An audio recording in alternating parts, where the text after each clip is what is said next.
Hillery and Catherine Hillery. Live from New York. No. No. Live from Las Vegas. No, we're not live.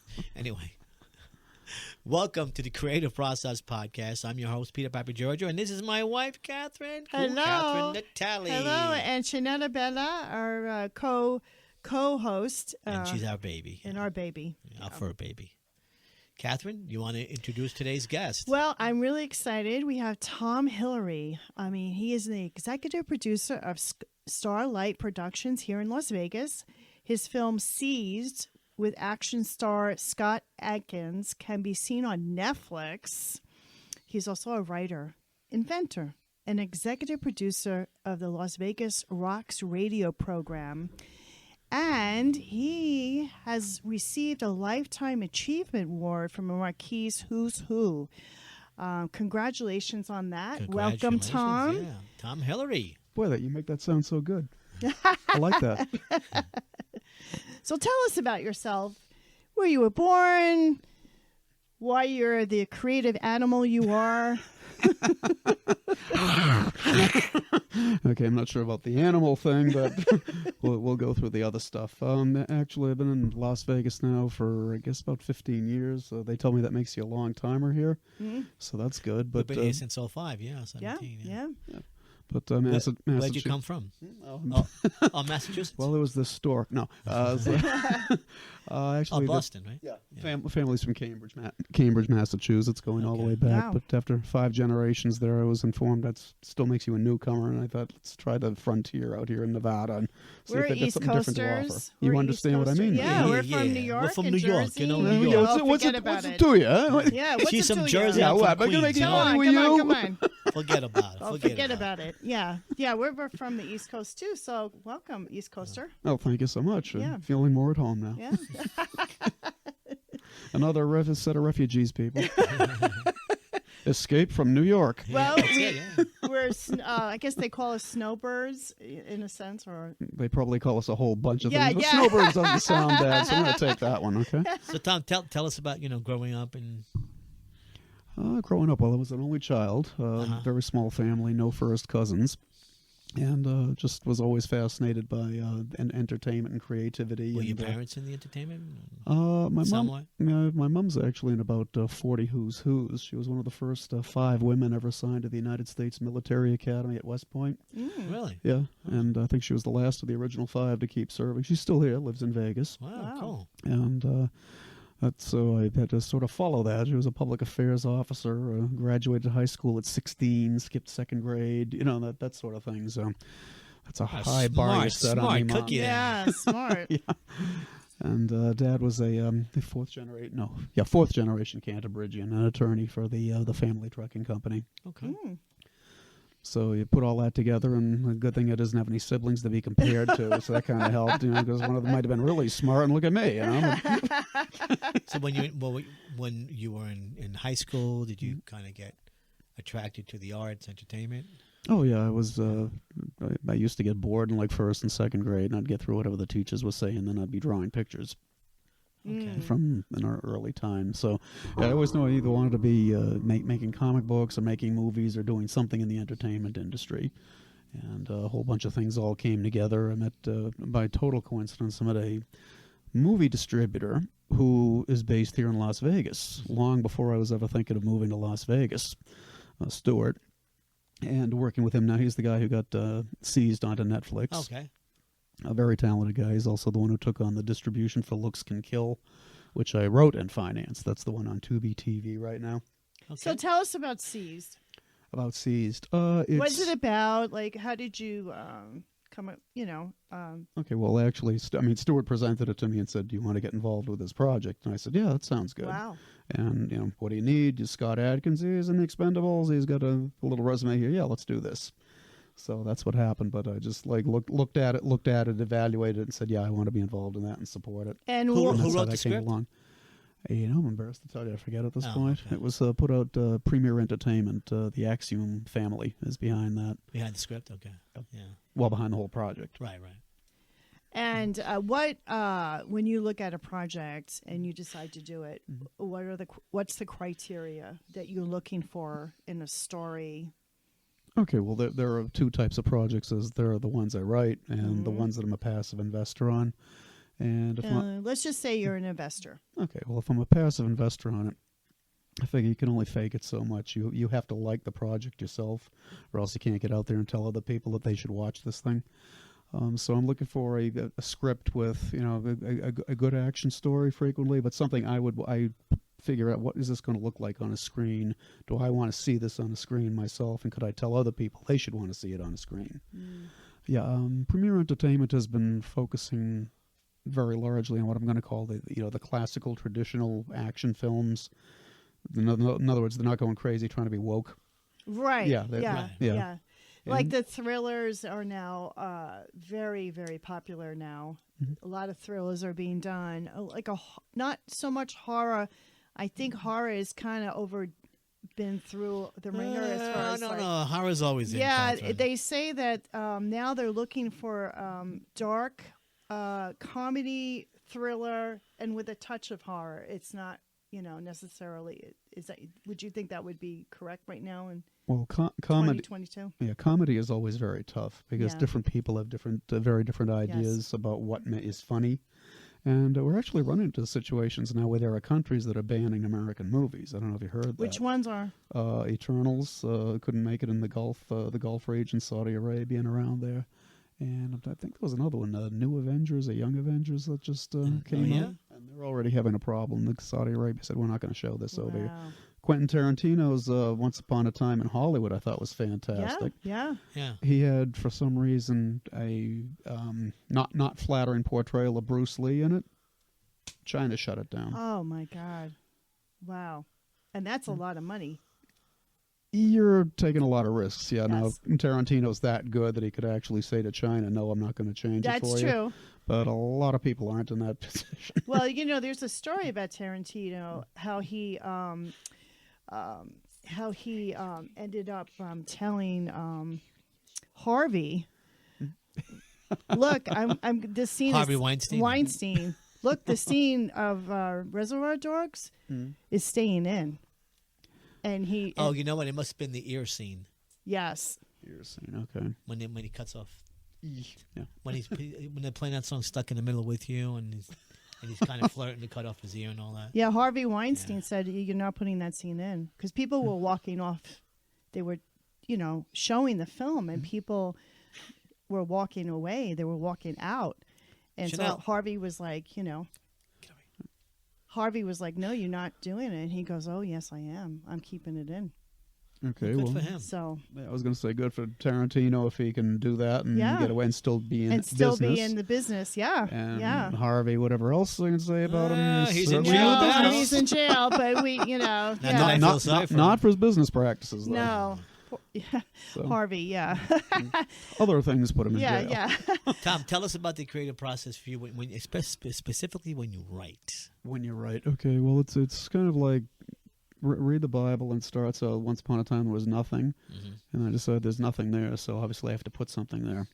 So when you're going like this with your thumb saying, I got to find something on this TV because I can't find anything, and you say, if I write something I want to see, I'm sure somebody else out there is going to be like me and want to see it. Yeah. Right. So that's the way I do it. I just write something, something I like, and hopefully other people do. Yeah. Well, that's the beginning. And what I usually do is I go to the what I call the payoff scene of the climax, right, and sort of work backward from there. Oh, okay. Oh, so you do the end. So you know how it ends first. You know how it ends. Yeah. You just need to know how to get there from the beginning. Yeah, exactly. Because some people do write the end first, and then they write the beginning, but then the middle is what's. How do you get there from that beginning to that end? Yeah, I don't know. Yeah, and then the other big secret, of course, is then you have to take a whole bunch of people who shouldn't be in the same room together because they're not going to get along. Because otherwise you're not going to have any tension or any conflict. Right, exactly. And you sort of steer the conversation until they finally get to that climax scene you're looking for. Right. Do that. Edit it once. Just edit it once. Then register it with the U.S. Library of Congress. Right. Then you've got, and it's all, don't get ahead of yourself either. It's only a rough draft. Right. Now some writers do little index cards, and they plot it out. And the thing is, I know like Rocky 1 is one of my favorite films, the first one. Excellent, yeah. And then Stallone said, when he wrote the first draft in 3 days, he says 90% of it was not even used in the movie. He just had something there. Mm-hmm. He said it was 88 pages, and it changed a lot. But he says the essence was there, where he was able to, Yeah, it's got to be a solid core theme Yeah. that it's going to resonate with people. Yeah. Absolutely. Do you like rewrites? You know what happens most of the time is have a professional, I think she's an English professor and long experience in Hollywood, Neva Frieden. And once I've got a story that I think is ready to shoot, I know it really isn't. Then I call Neva, you need a job? Yeah, I can do something for you, Tom. Fantastic, here it comes. Uh-oh.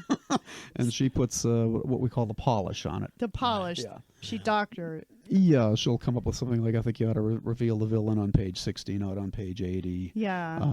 Let's do more showing how this girl's like a martial arts person, not just the fact that she's robust and can handle a detective's job. Yeah. Do you do the ho- 3-act structure, 3-act. usually? More or less, yeah. Yeah. Yeah, don't stick to it rigidly, but yeah. Right. In Hollywood, even the biggest scripts get doctored by writers who just revamp whatever was written to make it better and better and better. Well, you hope, yeah. Yeah. You hope. And Yeah, then oh, sometimes it's Hollywood. Everybody's got an opinion on that. sometimes like I've worked with some directors who were also writers. They also, what they do is they have you improv scenes. So they have an idea of a scene, but they haven't written it yet. And you have to improv it. And you just gave him the scene. And we just wrote the scene for them. Yeah. Yeah. So we were the writers of the scene. That was his idea. But that's how it is in Hollywood. You took the job. Well, that would be a higher budget outfit. I mean, if you're already talking to actors budget. before Yes. you have a script Yes. in hand, Yes. you need a lot of resources. Well, there's a lot of scripts in Hollywood that are improv. I mean, I could tell sometimes. Sometimes you can tell, but there are a lot of scripts. So they're just not, they have an idea, they have an outline, and they say, okay, well, this scene is about this and that. So actors improv. It works. It works. Sometimes. Sometimes it doesn't. That's what the editors are for. Exactly. Tell Have the volunteer audience. what works and what doesn't. Tell the audience what films you've written. The films are written. Well, the big one that came out was called Project Solitude, Buried Alive, which stars Eric Roberts as a sociology professor. He does an experiment with some human actors, and as you can probably tell by the title, the experiment doesn't go quite right. Wow. So Well, of course it couldn't. Project Buried Alive. Okay. No, we were not planning for it to work that way, Kitty. But so that one's available on Vimeo, and Looks Can Kill is out there right now. I got that on Tubi TV. Okay.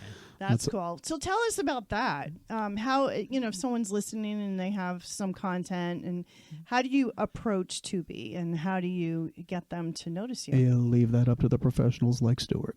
I'm not kidding. Good Stuart. That's the Stuart is the company. man.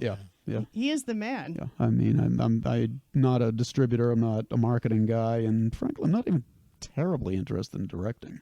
Right. Yeah, I mean, what I really want to do is get the stories out there that aren't being told right now.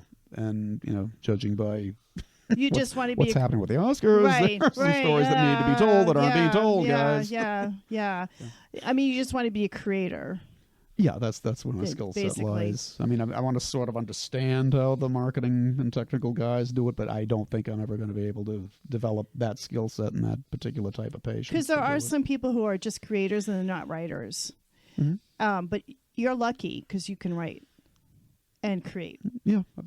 Yeah. I see it that way. Yeah.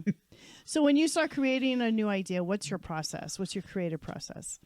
Well, you have to figure out, number one, try not to repeat yourself. You always want to come up with like a new theme that you're dealing with. Get to the, what do I want to see that isn't being seen? Is this something that is going to resonate with enough people? I mean, you can have something that has like too narrow a niche, and this is where you've got to be making up your own mind. Do I want to be serving this particular small niche, or am I looking for the broadest audience possible? And what makes the whole thing so complicated is nobody's ever going to find the right way to do this. It'll never get reduced to, this is how you build a tractor, this is how you build a car, this is how you make a movie, this is how you make a bowl of oatmeal. It's always up in the air. Nobody knows for sure if anything's going to work out. Spielberg, genius, brilliant. Last movie, didn't quite do what everybody was expecting. So you never really know. You're never really secure. What's your favorite feature film that you think is perfect that's been done already? Oh, the ultimate example of creative filmmaking has got to be Hitchcock's movie Psycho. Yeah. North by Northwest. North by Northwest, I love. Yeah, not quite as much as Psycho, because it's such a unique story that you couldn't even steal it, because it would be so obvious who stole this from the movie Psycho. Never been done before. To this day, I don't think there's ever been another movie where the lead actor dies in the middle of the movie. Yeah. And I remember the first time I watched this, now what? But I think I understand that way of thinking where the lead has to be throughout the movie and nothing could ever happen. But I think that's going away a little bit, because I think some TV shows now, or even features. Oh, they kill main characters. They kill them. Yeah. I mean, look at Sopranos, right? I mean, you don't. There's no. Everyone's like, it's almost like an ensemble going on. There's no one that's like the lead. Everyone is. Well, actually, there was connecting with the story. Remember that TV series with Chiklis? He played. They were cops. The Shield. The Shield, right? Remember one of the main characters, who was a cop, killed. I know it was Chiklis. Didn't Chiklis kill? He killed the cop, I believe, like a crooked cop. Yeah, he played a rough character. Yeah, and they say, well, no one's gonna you just killed a fellow cop, even though he was crooked and all that. But hey, the show ran for like 5-6 years, Yeah, well, there is such a thing as getting rid of some characters, bringing in new characters. Yeah. But to do it within a movie, I haven't seen that. And look at before. Columbo. You knew who the murderer was, the old Columbo. You knew.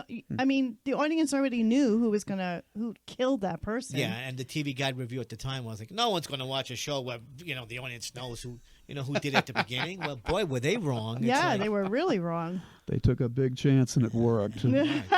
Just one more thing. How do you deal with? You got to see the Columbo show now to know what he was just doing. How do you deal with rejection? You get it all the time. I mean, yeah, you get a lot of. You no's, go to a right? nightclub, you get rejection. Yeah, it's true. You put your resume out there, you get rejection. It's just part of life. You just have to decide. Well, a whole bunch of people aren't going to like this, and some people will. And You just keep pushing, right, Tom? Yeah, exactly. Yeah, I mean that's how I am. I get mad at myself when I get a no. I said, okay, I have to do it better. What did I do wrong? I mean, you can't take it that way, because you don't know why the other person is saying no. Yeah. It may be a reason. It could be a political reason. It could be a social reason. It could be whatever. You don't know what's motivating the rejection of it. I'll tell you a story. I was auditioning for a show back in New York, and the first audition was to do a monologue. So I had a monologue about divorce. And so I did the monologue, and the person that was producing the show was very like, thank you. And she stared at me.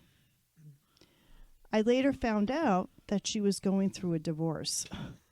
Of course, I wasn't going to get the show or the role, and she would never see me again. It just reminded her. I think the monologue put her in a really dark place. And how would I know that as an actor going in, how would I know that she was going through a divorce? I wouldn't know. You don't have any way of knowing. No. All you can know is what these people have posted on their online biographies. Yes. And if they really like playing golf 5 times a day, don't say only lazy old men do that. Hey, Tom, but you don't know what's in. Tell us about, because you're also an inventor, too. Yeah, you're an inventor. Oh, yeah. In between trying to get the movies going, you need to occupy some time. So, yeah. Tell us about that whole process of inventing. Oh, okay. Well, what have you invented? Well, first thing I noticed was cell phones feel really uncomfortable in your back pocket, because they're like flat objects that are pressing against a rounded human body. And against your tuchus. Yeah, well, worse than that, I guess they can actually start pushing your spine out of alignment. Right. So chiropractors recommend you don't put something in your back pocket. Really? Yeah. I wouldn't think that, but Yeah. I guess you're right. Well, yeah, it's just the evening of the object. Yeah. So I came up with an idea. Wouldn't it be great if the cell phone just sort of like conformed itself to your body shape? Okay. Oh, Yeah. I see Yeah, here. and luckily a friend of mine going back to first grade has managed to get 25 patents issued to himself, Fred. And he called me up a couple of years ago and said, remember that idea you had about, so yeah, what's a good idea? Why don't you patent it? Yeah, no problem, dude. How about I grow some wings and start flying too? Yeah. You might need some help. Come on down, we'll talk. So we got the So how's the Flexi shape? phone. I mean, people who are just listening, how can you describe what the shape is? And Well, it's the same shape, but the body is made up of a flexible material that gives you enough give to it so that it starts conforming to your body I see. instead of pressing against your body. And what is that material that is conforming to your? Oh, there's a whole bunch of different things we can work on in here, but the great news is it's on the flexiphone.us website. Okay. And I am so grateful I got a nice enthusiastic shout out video from Steve Wozniak. Oh, So- nice. Basically, that's a good idea. Thank you, Steve. I'll take your opinion. Wow. Congratulations on that. He is a genius. He is a wizard. Yeah. And Steve Jobs, of course, was a genius. He was a good marketing. Hey, listen, if it Genius. wasn't for Steve Jobs, we wouldn't have this today. No, but Exactly. Steve is the one who invented. He was the tech guy, the one who put all those computers together. Without Steve, there would be no job. Without Steve, there would be no jobs. Steve Jobs. It sounds like that'd be like a great bumper sticker somehow. I know. I realized that after Without I Steve, said there'd it. be no jobs, and a picture of Steve Jobs right there.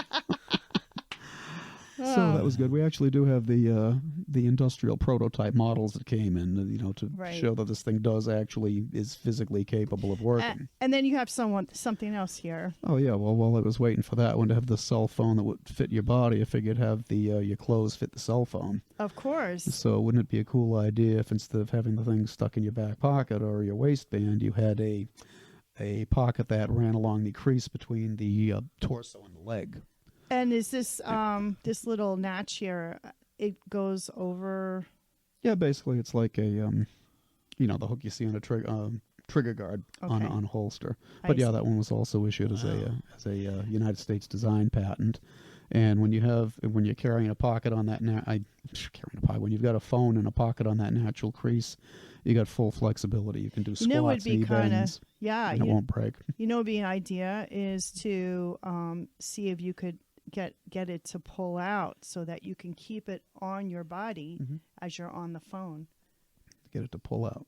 Some kind of something here, like a line or something that, Like a little connector like so a you little don't drop it. connector, so that because I know a lot of people lose their cell phones. You don't want that. No, they put it down and then they forget about it, and then they wonder where it is and so forth, and they start having panic attacks because everything is on there. Their online banking, their contacts. Yes, it's a nightmare. And so Use passwords use passwords for sure. for sure. cell And so phone. when they did that, would alleviate because it's not in their pocket, so it's uncomfortable. Okay. They go to sit down, they have it out, but with the phone rings, they don't have to ever, take it off that little. So they were able to move. Yeah. It's worth considering. Yeah. Absolutely. See what I'm trying? Maybe I'm not explaining it right, but it would actually. Yeah, it's sort of like People wouldn't lose their phone as much. the same way they do eyeglass cases. Yes. With a chain attached With a to the chain belt. attached. Yeah, right. So that's what I'm talking about. Interesting. Yeah, because people lose their phone. So with that, they would never lose their phone. Mm-hmm. Not easily. Unless they actually unsnapped Yeah. it. But yeah. So what else you got? Oh, well, while we're waiting for that one, I decided we'd try some public safety over here, too. So I come home one evening and about 11:30, not too late, and my mom was at home at the time, and she said, can you do something about that? Chirp, chirp, chirp, with the fire alarm. Oh, Right. yeah. Of course, I felt like getting up a ladder at 11:30 at night and changing the battery, like this. So managed to get through that night somehow. And then a couple of days later, I thought to myself, wouldn't it be nice if you didn't have to climb a ladder to monitor and maintain a smoke alarm system? Well, if the battery in the monitor was down by the wall instead of up in the ceiling, that'd be really cool. Now, a smoke alarm has to be up in the highest point because smoke rises. Yeah. So that's that's why. Yeah, but there's nothing that says necessarily that the monitoring system and the battery and the power source has to be up there. True. So it would be like a two-step thing. Like, So the idea is, Why even the power source? Why battery? You could just have it plugged in. well, you to can. the outlet. Well, you can, but the reason they have they're actually battery backups That's true, because okay. they exist in case there's a power Yeah. outage or when the fire can knock out the That's electrical true, system yeah. too.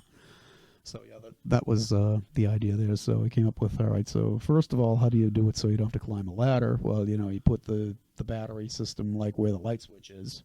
That would be a lot better. And it would just be wireless. You could do both actually, and we've got it remote. I mean, I tend to like actually a lot of hardwired things because they're going to work. And the wireless things, sometimes sometimes no. Yeah. Try your cell phone all over the place versus your landline. Your landline will go through. That's true, yeah. So we came up with that, and while we were at it, I'm saying, I'm tired of hearing chirp, chirp, chirp, and running around trying to figure out where I'm hearing that chirp from every 60 seconds. So we put a little blinky warning light in there too, so you'd know which system has to be changed. And to make it even better, yes, also had a rechargeable battery, which has a battery backup into the housing system like you're talking about, or the existing electrical grid of the house. Nice. But also, it should be, if you have this in your house, it should be impossible not to have smoke alarm coverage and carbon monoxide detector coverage. It's important. Yeah. It's important. So inventing, there is a creative process to it. You're solving a problem, or you're inventing a new way of living or affecting someone's life. So in a way, it is creative. Oh, thanks. Yeah. And so how long, have you invented other products, or how long have you been an inventor? Well, these are the three that the patents have been issued on. There's also another 5 pending. Have there been some that failed, that you've tried to? Failed in which way? It just didn't work, inventing-wise? An idea you had, and then you did it, the prototype, and then it didn't work? No. No? As a matter Pretty of fact. lucky guy. Patent 300. Actually, when you think about the smoke alarm system, it's like, instead of having to switch up there, have the switch down here. That shouldn't be the hardest thing in the world to do. Right. So it's it's all existing knowledge, and the expression they use in the patent industry is skilled in the art. I mean, anybody skilled in the art can tell you, this will go. Cool. And before an application goes in, obviously I've got the research guys doing this. This will physically work. Do you develop a prototype for it to do? Like, how does that work? Well, it depends on what you're doing with the flexible pants. I had a custom made pair of pants. I would think you would have to have a prototype. And like I said, you can do knee bends in them, squats, the full thing. It will work. You don't have to worry about breaking the phone. I know that for a fact. Wow. The flexible cell phone, the industrial prototypes just came in a couple of weeks ago. Oh. So that's going to require a little bit more research. It might require something else at the patent office. I'm not sure. But the research guys are looking over them now and seeing what's covered and what might need to be done in the future. Do you do focus groups like they do they do that for movies too, focus groups and things like that? You don't do any? No, but neither did Stephen J. Cannell. Yeah. I actually had the privilege of meeting him one time and talking to him for about 5 minutes in Los Angeles. And I said, do you do research? Nope. I just get the idea and write it out. Yeah. Most successful television producer in history. Yeah. So there you go. There you go. On the other hand, Irving Thalberg, I don't know if you know him. Yes. The Thalberg was he would take the Marx Brothers material out on the road and have guys sitting there with stopwatches. Wow. Finding out how long people were laughing at particular jokes. Wow. And he did great. So who knows? There's no right way to do it. Yeah. It's true. It depends on your personality. Tom, would you like to? We need to wrap up the show. Certainly. Would you like to plug anything? Plug anything? What you're working on now? Contact information? If you'd like to get in touch with me, the best way would be a Starlight Productions Nevada at yahoo.com. That's for the movies. Patents really don't have. Go check out the patents on flexiphone.us, and that'll probably pop up digiflexxtech.com. Same idea.